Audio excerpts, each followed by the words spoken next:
Good day to you. This is the Falkin Around podcast. I'm Carl Falk. Hope you're having a good week. We are still in quarantine, but there might be a light at the end of the tunnel, and that light might not be attached to a speeding train that's going to take us all out. Things starting to look better. We had somewhat of a weekend of normalcy this past weekend. The NFL draft filled a lot of our sports needs. And, you know, some people like me are into the draft every year. I love the draft. It just works for my brain, the team building aspect of it and the theorizing. And when you're incorporating college football to the NFL, things that translate, things that don't, I just find it fascinating. And it's become a cultural phenomenon. We see year after year it getting bigger and bigger. And this year was much different than it's ever been. We're doing everything virtually nowadays, as we're doing this podcast, not from the nice studio we have, but from my home via Skype. And the sound quality, while not as good as before, we've become used to not as good. But with the NFL draft, I don't think it was not as good. It was different. ESPN, in a lot of ways, in my opinion, did a great job with their coverage. The fact that they had the people being drafted in their homes with their family, with their friends, you saw some real emotion. Yes, we didn't get to see the commissioner bro hug, but did we ever really need to see that? It's a strange, strange thing to take those people, their best moment of their life, and take it away from them in a public spectacle. But in the same way, being stripped down sometimes, having it with just your family was better. I thought Roger Goodell did a really good job inviting us into his home. He, of course, broadcast from his basement. For the most part, Goodell was good. Round one was funny because, you know, everyone gets excited about round one. I personally think the draft is made or broken on days 2 and 3. If you miss on round one, you've got problems. If you hit in rounds 2, 3, 4, 5, 6, 7, you can make up for round one. But Goodell, who started out standing next to the TV and there were fans and Zoom boxes and on the TV behind him booing him, I thought that was a little lame. Yeah, we want you booed, Roger, but we want it real. But he started out standing there announcing the picks, doing a great job with it. And as the draft went on, he decided to have a seat in his chair. At first, sitting up, you know, well, yeah, we got, and then at the end, lounging back. He was like an old guy, like me, going to a party or seeing his friends for the first time in a long time. You know the situation. You get to the bar, you're all fired up, your friends are coming in, you're having a couple beers. That's great. 3 hours later, everyone's leaning on the bar, everyone's tired. That's what Roger Goodell was. The $43 million commissioner was actually human. He was spent by the end of that draft. And you could tell he was like, all right, let's just go. Enough of this. I don't care that the Chiefs are going to pick a running back from LSU. I got to go to bed. I got a thing tomorrow. It was good to see the human side of Roger Goodell.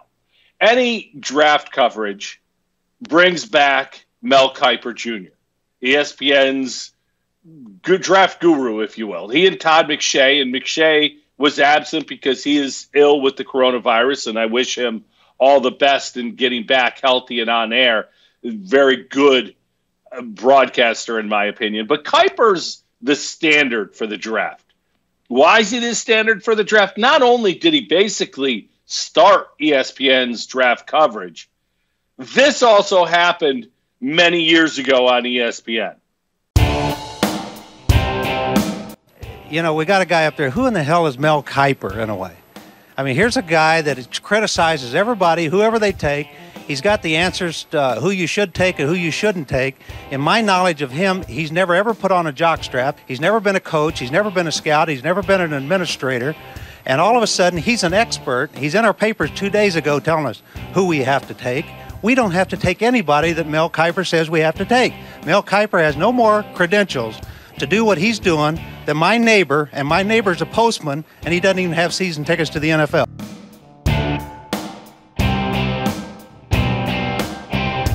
I like that Tobin's got the cocktail in his hand the whole time he's talking.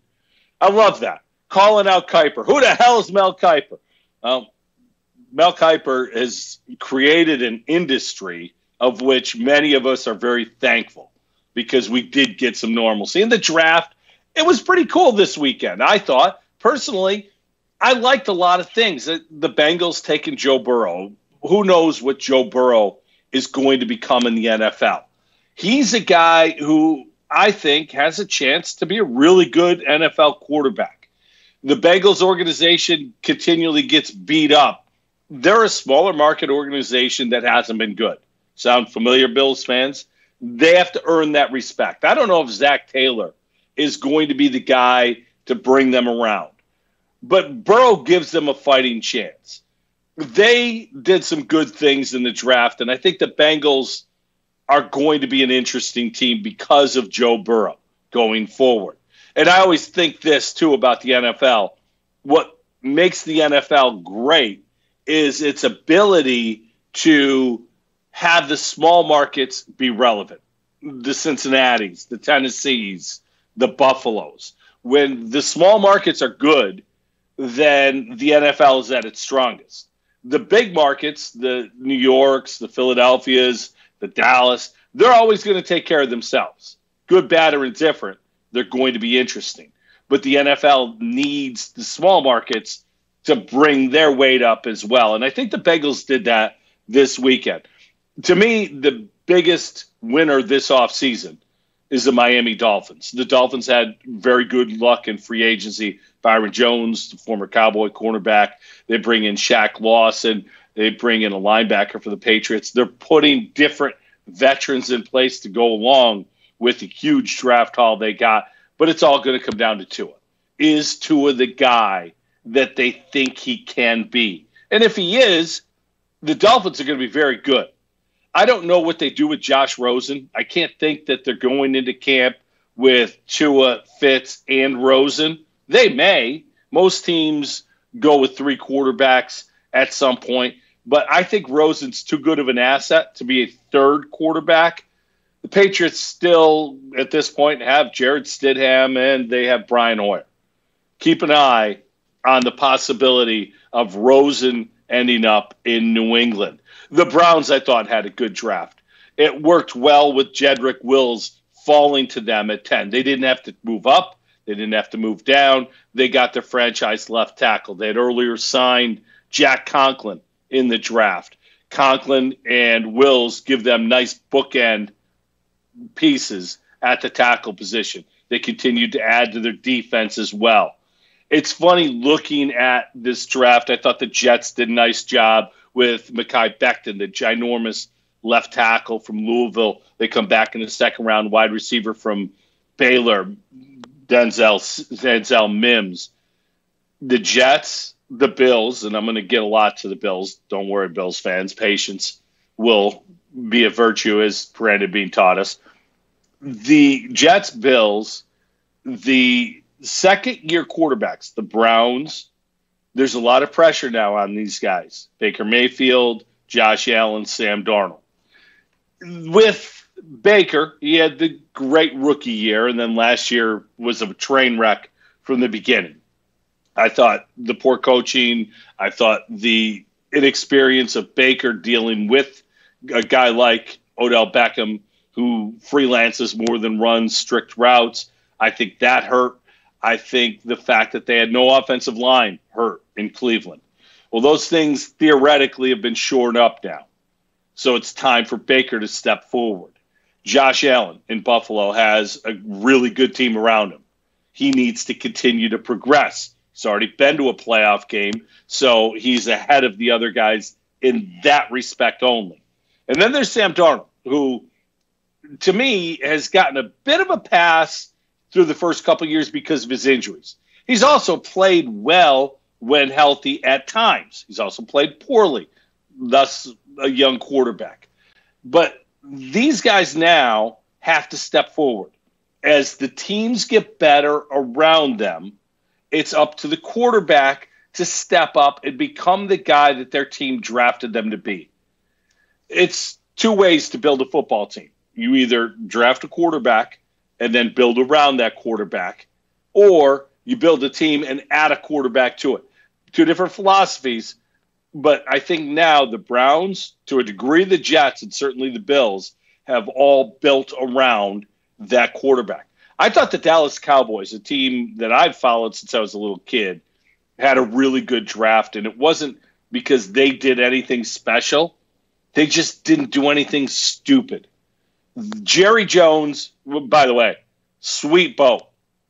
I mean, I don't know what a super-yacht is. I talked last week about the Pagulas having to stop construction of their super-yacht. I don't know if Jerry's got a super-yacht, but whatever that thing is, yeah, I could hang out there. You got to quarantine on your yacht for a month. Okay. Leave me there. Where are we going? We're just going to dock at the harbor? Fine. That is a sweet, sweet boat. And, of course, Tampa. I thought Tampa had a very good draft in addition to what happened last week. Now, we did our podcast on Tuesday, and then last week we find out that Rob Gronkowski is coming out of retirement. He's going to join his buddy Tommy Boy down in Tampa. Gronk is the single greatest tight end who's ever played the position, in my opinion. He's one of the two biggest mismatches in NFL history, the other being Randy Moss.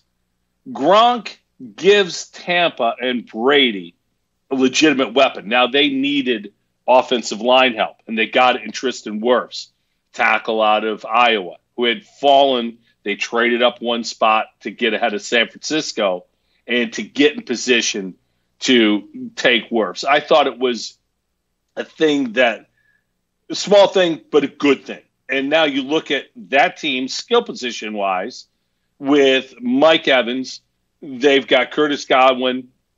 They add to that Rob Gronkowski. Ronald Jones had a good second half last year. And, of course, Brady and the influence there. And on the defensive line, they've got some talent as well. Vita Vea, first-round draft pick from a couple of years ago, and then Ndamukong Suh. So we're going to see a lot of the Tampa Bay Bucks this year, if there is a this year. And I think it's going to be more than just Tom Brady. Some things that I didn't understand. Well, one I understand completely. The Raiders are going to Raider. Let's face it. I know Al Davis is long gone.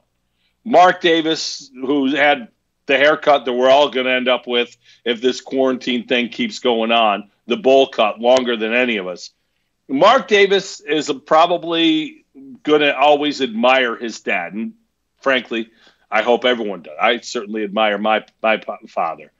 But Mark Davis did what his father would have done. Give me the fastest player available. And they did that with Henry Ruggs III. Ruggs, to me, has a chance to be a big impact player if he's in the right situation. Think of Tyreek Hill from the Chiefs. Tyreek Hill's a special talent, piece of crap guy, but a special talent. And when you put him on the field with the other talent that KC has, he's a huge weapon. He's a huge difference maker. If he was the only one defenses had to worry about, I don't think Tyreek Hill would be that big of a factor. I'm not sure about Henry Ruggs. And then they come back with a defensive back that most people saw as a much later pick. I loved the pick of Clyde Edwards-Helaire to the Kansas City Chiefs. Loved that pick. I think he is going to have an impact on an already great offense going forward. So there was a lot to like, some things to dislike. One thing I did not like, and it's part of the broadcast. We live in this day and age of media, and we've talked about this in the podcast, and I used to talk about this on the show, that the media has become part of the story. It always used to be the media, the job was, here's the story, judge for yourself. It's no longer that way, whether it be politics, sports, or anything else. It is a message delivered with an opinion attached to it. ESPN deciding that using the worst moment in most of these guys who were drafted's lives as part of the story was something I didn't need. It seemed every guy that was picked had a childhood tragedy, or in one case, a mother who has now become clean from her drug addiction. Do we really need to hear and see all that with every pick? I get that it's part of the story. I get that it's probably a motivating factor as to why they ended up where they did. But let's be honest. That stuff is what makes people who dislike, distrust the media go even further the other side. It's unnecessary at that time. It could be part of the story down the road. There's no need for it. And I thought they just very much overdid it. Got to throw this in. As a Rochester guy, I'm always very proud of our young men who end up going on to better and bigger things. And a couple of young men, though not drafted in this past weekend's draft, have signed on. Two guys who played high school football and basketball and won state championships at both at Aquinas here in town. Ernest Edwards signed with the Rams as an undrafted free agent. Jameer Jones ended up signing with the Texans. Jameer, of course, went to Notre Dame like his older brother, Jerron. Jerron, over the weekend, signed with the Steelers. So Rochester being represented in the NFL. The NFL draft for the Bills, well, it was a good weekend. And I think when you look at the draft from a Bills point of view, the first thing you have to talk about is the lead up to the draft. The Stephon Diggs trade. Let's be honest. Any Bills draft evaluation has to include that. And while looking at the Bills' move for that, I think something else has to be pointed out. A couple trades. Brandon Beans made a bunch of trades. And this past weekend, surprisingly, he made none. Stayed where he was, ended up taking the picks that fell to him. And I think that was a very important theme. But when you look at what Brandon Bean did leading up to the draft, and maybe leading up to this year's offseason, a couple trades that he made. Wyatt Teller got traded. He was going to get cut by the Bills last year in training camp. They ended up spinning him to the Browns for a 5th and a 6th. The Browns sent a 7th back to the Bills. The 5th and 6th, which ended up going to Minnesota, was a huge part of that trade. Russell Bodine, another guy who was going to get cut by the Bills. The Bills got a 6th-round pick out of the Patriots for him. There were a lot of moves that the Bills made that allowed them to spend excess draft capital to go get Stephon Diggs. So essentially the Bills traded for Stephon Diggs, a 4 in 2021, Wyatt Teller, and they got back 2 7th-round picks because Bodine brought back a 7th, and the Vikings sent a 7th back, and Diggs, who's not going to make that deal. Wyatt Teller was going to get cut anyway. So when you look at it in context, I know the Bills overpaid in many people's eyes. I think that the price was justifiable based on the work that Bean did leading up to the draft. Here's a synopsis of what the Bills did with their draft report, or with their draft and the guys that they brought in. With the 54th pick in the 2020 NFL Draft, the Buffalo Bills select A.J. Epinesa, defensive end, Iowa. So A.J. Epinesa goes to what is already going to be a very, very good defense. And this was a kid who was one of the first 5-star recruits to go to Iowa for a while and sat for a while. Buffalo Bills select Zach Moss, running back, Utah. Well, we just talked about Jonathan Taylor being an uber-productive running back. You could make the same for Zach Moss and the things he was able to do in his career. Again, he's a cousin of Santana and Sonoris Moss. That's why you see the hometown of Hialeah Gardens. They both went to Miami. Meanwhile, Buffalo has picked wideout Gabriel Davis, Daniel Jeremiah, out of UCF. Yeah, he's a pure vertical stretch wide receiver. They line him up at times about 3 yards from the sideline, and they let him just get down the field. You'll see posts, you'll see takeoff, just vertical routes. Jake Fromm is off the board finally in the 5th round. The quarterback out of Georgia goes to the Buffalo Bills.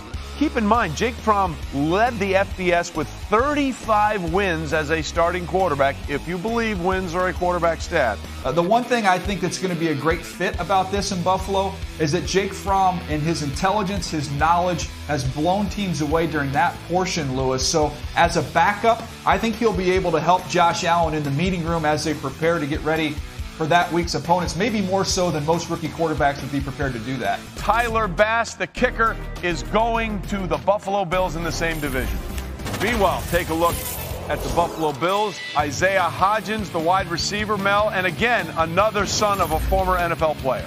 Yeah, James Hodgins, we saw him as James Hodgins, a heck of a player, played in the NFL, the Cardinals, Jets, won a Super Bowl with the Rams. And now you have Isaiah coming in with his 6'3.5", 210-pound frame. He was the go-to guy for Jake Luton. You think about a guy who had 86 catches, 13 touchdowns this past year. Buffalo Bills taking the cornerback out of Pittsburgh. Dane Jackson started 41 of his 50 career games at Pitt, had 148 tackles. Daniel, what do you know about him?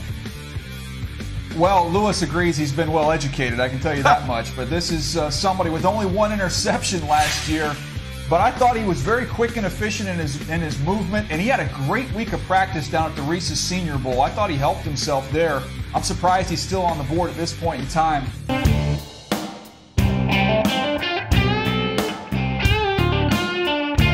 So that tells you a lot about the guys that were drafted. And Epinenza, AJ Epinenza, the defensive end from Iowa, the fact he fell to number 54. Look, I don't know if he's going to be a 10-sack guy, but I think he's the type of guy that's on your defensive line for 4 or 5 years at least. A solid player. Not a great player. I don't anticipate him being the next Bruce Smith, but I wouldn't mind if he becomes the next Aaron Schobel. I think that was a pick by staying put, letting the draft fall to them. The Bills got great value. Moss, the running back, with he and Singletary, I think that's a good young duo going forward. Jake Fromm's interesting because there's a lot of good that can come out of this. Some people philosophize that you should draft a quarterback every year. I don't believe that.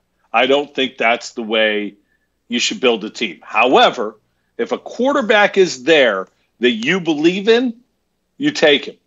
And it's like any other position. You need competition. You need depth. If Josh Allen can't handle the competition or being pushed from within, then he's certainly not the franchise quarterback that the Bills hope he can become. So I like the move of Jake Fromm. You look at Todd McShay's rankings and where the players were drafted. Epinenza was ranked 32 overall. He was drafted 54th. It's very good value.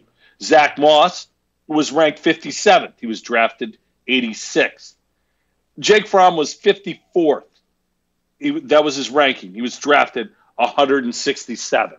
So while I look at this draft class and I think this is a solid draft class, depth at wide receiver, potential late round hit on a cornerback in Dane Jackson, a kicker. No, you never draft kickers. I disagreed with that. You don't draft kickers ever. There are enough kickers available to go out and find someone. In this day and age, in this country, with the number of soccer players there are in this world, you can't find somebody who can kick consistently.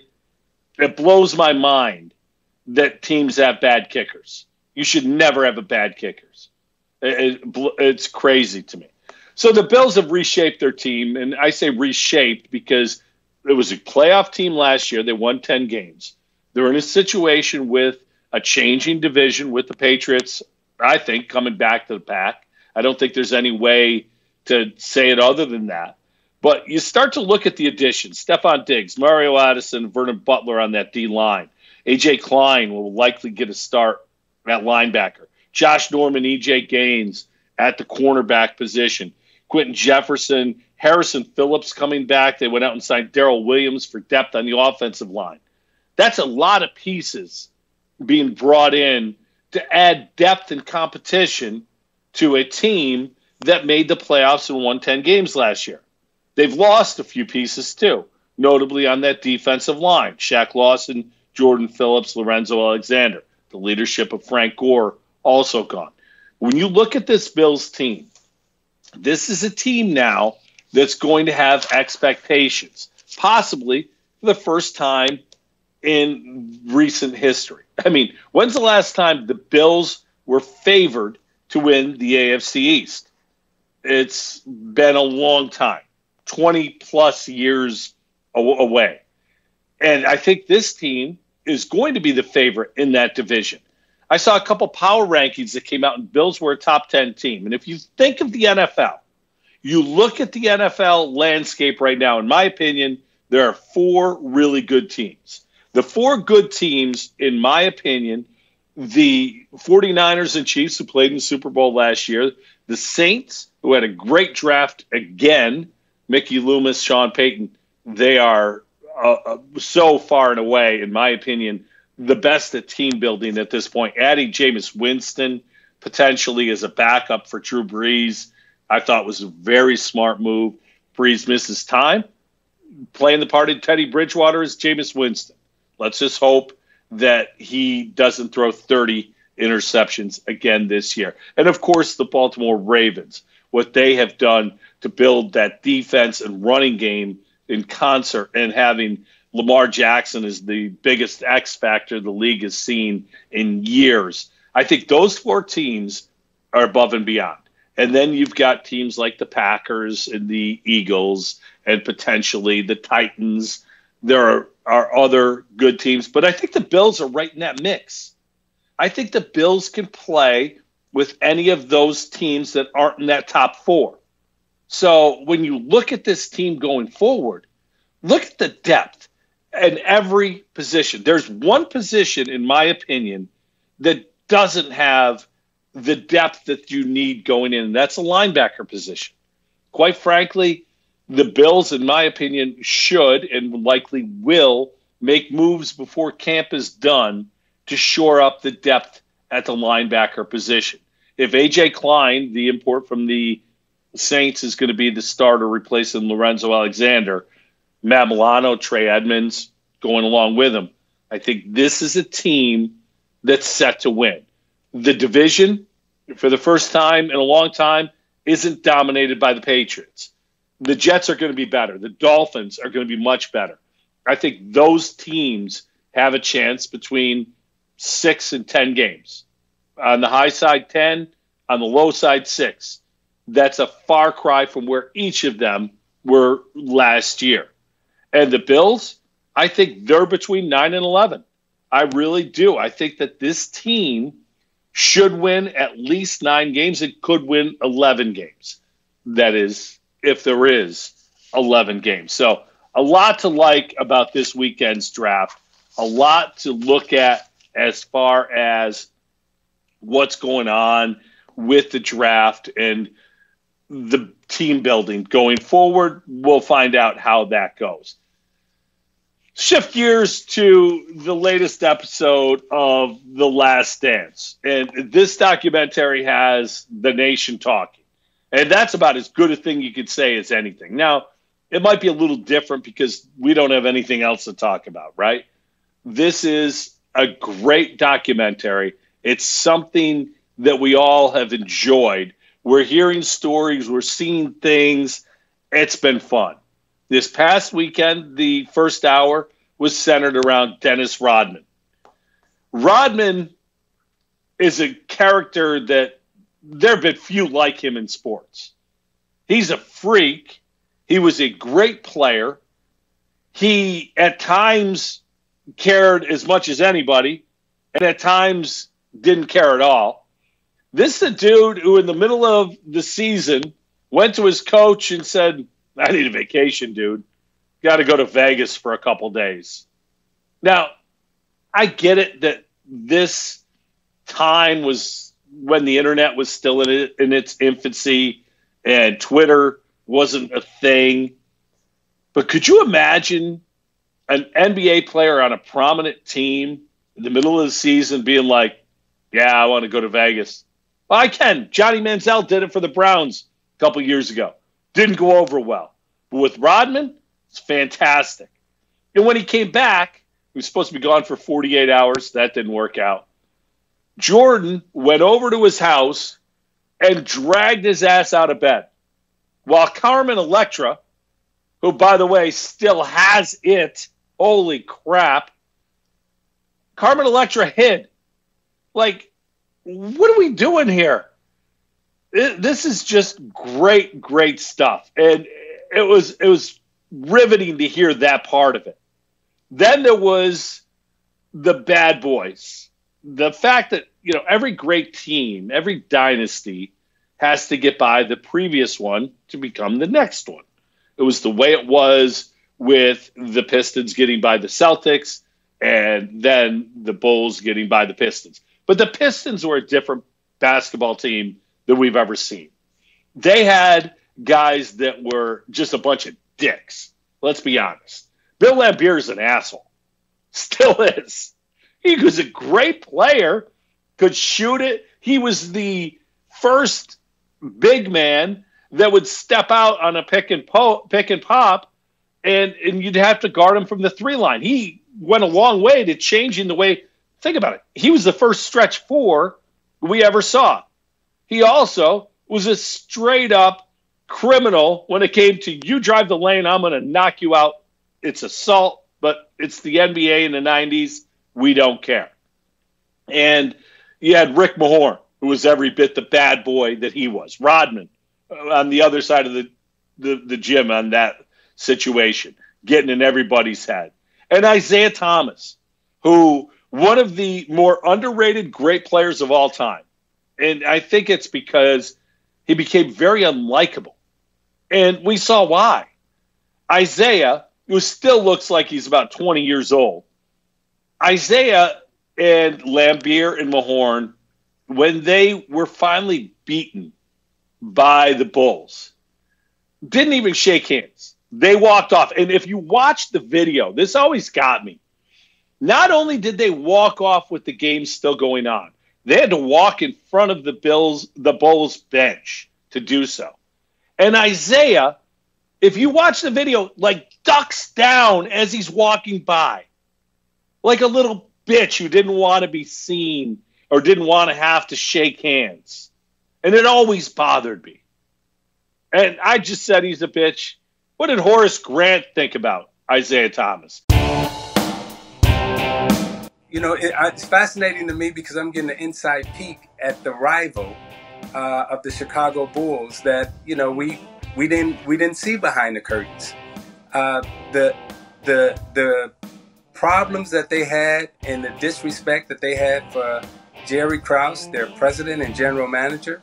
If we would have treated Jack McCloskey that way in Detroit, it would have been a problem. Jordan is in the Chicago Bulls. They're rewarded for lifting weights, getting stronger, becoming mentally tougher. That's what you're supposed to do to win a championship. You were not going to beat the Detroit Pistons if you wasn't physically fit, if you wasn't in the best shape of your life, and if you wasn't mentally tough. And Chicago and Michael Jordan did and became all of those things. But while they were losing to us, they weren't those things. Now, you shouldn't be rewarded for lifting weights. I mean, we got high school kids now lifting weights. Right. I mean, being physically fit and wanting to be in shape and get better, that's part of becoming a champion. And again, to Chicago's credit, they did. Straight up bitches.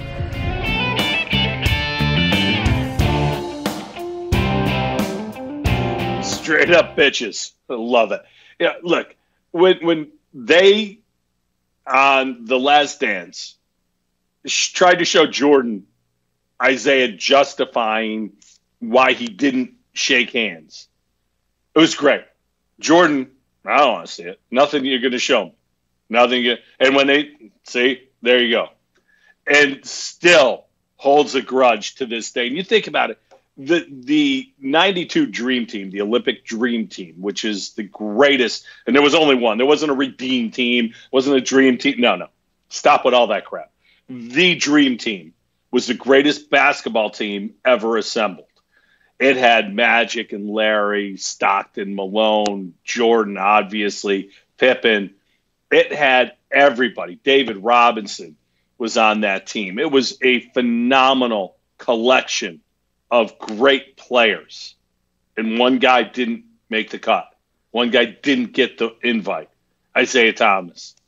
Think about that. As great as he was, this guy against the Lakers in the finals one time scored, I think, 27 points in a quarter on one leg. He had twisted his ankle so bad, they thought he was coming out of the game.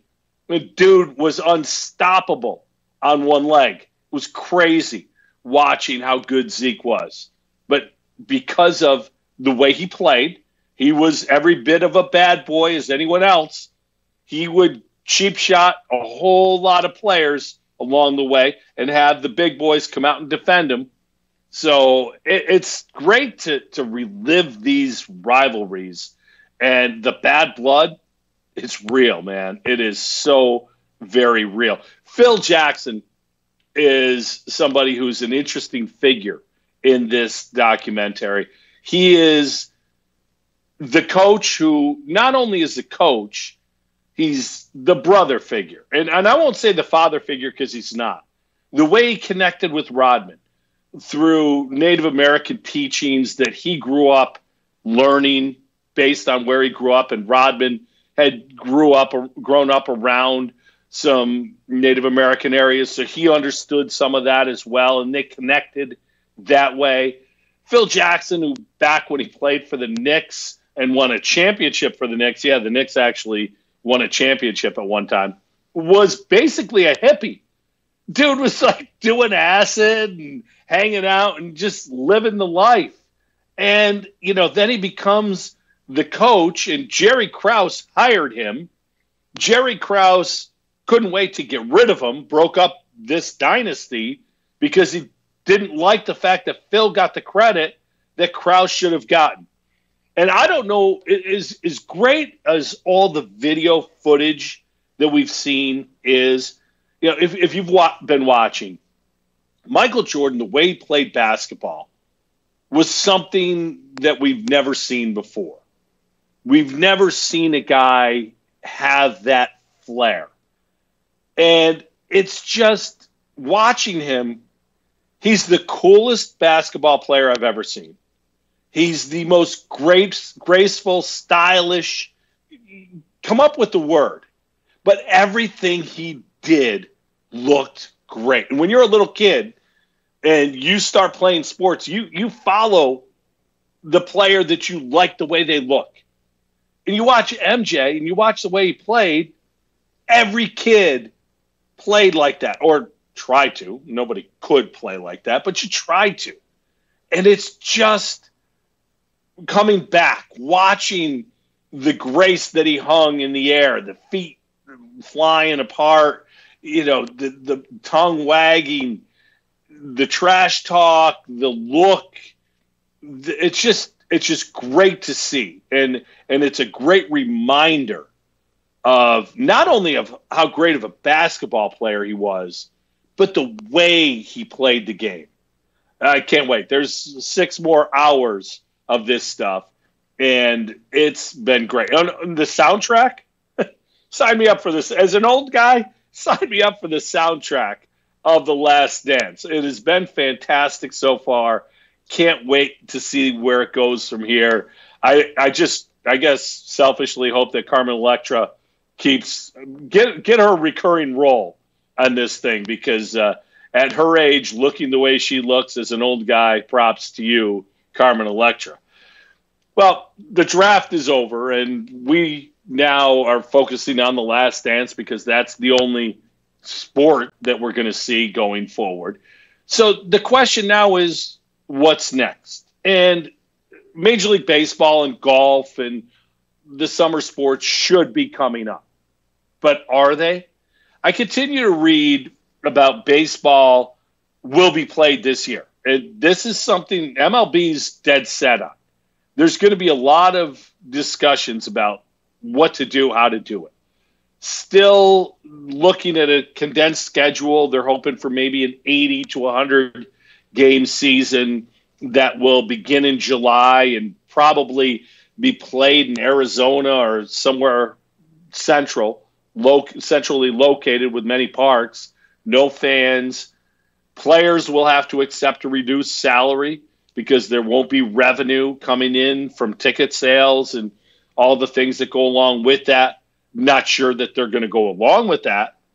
Is something better than nothing? I certainly would think it is. But, you know, you're thinking about as a player, you've got X amount of years to make money. Are you willing to play a reduced season for a reduced salary? Then there's the NFL. Next week, the NFL schedule should come out. That's when it's always slated to come out. And while we think about the teams that are going to be prominently displayed, the Tampa Bay Buccaneers probably will be on the primetime games five times, thereabouts. They go from once or twice to 5 because of Tom Brady, Gronk, and all the interest there. I think the Bills are a team that are going to be on 2 or 3 times on a night game. I really expect that. Of course, the Ravens, Saints, Chiefs, 49ers, the really good teams will be on 5 or 6, as will the Cowboys. The thing with the schedule release, right now, if it comes out, it's meaningless. It may say that the opening day is the Sunday after the Labor Day weekend in September. That means nothing because the probability of that happening right now, I don't think is very high. The NFL has a lot of contingency plans in place, including a reduced schedule, 12 to 14 games instead of 16, the possibility of opening day being mid-October, the Super Bowl being at the end of February instead of at the beginning of February, basically pushing everything a month back. I think when the schedule comes out, you won't see a whole lot of division games early in the schedule. You'll either see very few division games early in the schedule, or you see all division games early in the schedule. For the thought of this, if the NFL has to reduce games, they'd much rather reduce common opponent games than others. So they will likely move on from games that are going to level the playing field somewhat. Either way, we're in an unprecedented time. And with the draft in the rearview mirror, the sports landscape that we're driving towards is pretty barren. I'm sure there will be sports of some sort going forward. Golf is the logical choice to have its schedule resume, although what are the purses going to look like if there's no fans? Are there still going to be sponsorships? I know the TV money will still be there, but do they have to reduce the purses? And if they do that, do all the players decide, well, yeah, I'm not going to play? There are a lot of guys who make a lot of money playing golf. And to the point they tailor their schedule anyway. It's going to be fun to see how this works out. And frankly, for me, I don't know what's next. I just hope that we get something to look forward to, because as we seem to be, and I say seem to be moving on the other side of this thing, how we then step back into what is going to be our new normal. It's not ever going to be like it was before. But when we step back to that new normal, how do we do so in a way that isn't something we're going to have to change? And that's what these sports leagues have to figure out. Everyone wants to set a plan up. We're going to do this. But if you have to change that plan, you risk hurting your sport more than you would have if you had just been a little bit more patient. So lot of work to be done by the sports leagues. I'm intrigued to see how it turns out. Just glad we had some sports this weekend to talk about. The draft is always good, and I, for one, can't wait to get the next big thing going. We got The Last Dance for now. That's all I'm looking forward to. Have a great week, everybody. We'll talk next week. Thanks for listening. Falkin Around podcast. Appreciate it. Have a good one.